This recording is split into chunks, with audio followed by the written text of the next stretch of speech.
So Jesus said, John 15, abide in me, whoever abides in me and I in him, that's the one who's going to bear much fruit.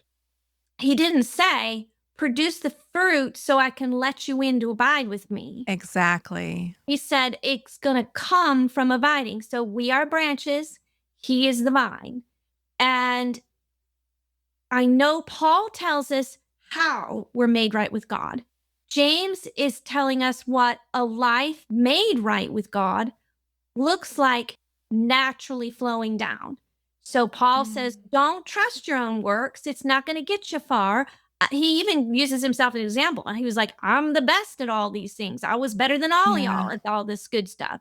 But look where it got me, killing Christians. Right? Yeah. Okay. Yeah. He's very wise to use him as an example because everybody there was just a little bit suspicious still of him. Like, he was having to prove himself, As honestly as they should be. as they should have been.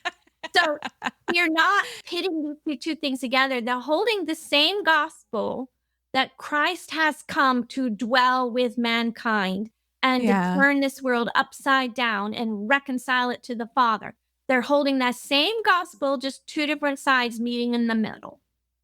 Yeah, I'm going to stick here for just a second because you're talking about this fruit. I think that it's funny that we would bring it to this point, but I think that that's really what we're getting at is when you have been transformed by Jesus, when you have a relationship with Jesus, there is evidence that shows that.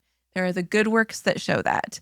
And it's, so many people, we've talked about it here on the show before, is that some people will look at the fruit of the spirit and be like, "Oh, I want to be more patient. I'm going to be more patient. I'm going to be more loving," whatever it is.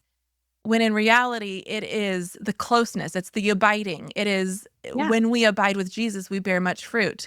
That is the fruit of the spirit. That is the love, joy, peace, forbearance, all of those things. That is the fruit of the evidence of that closeness with Jesus.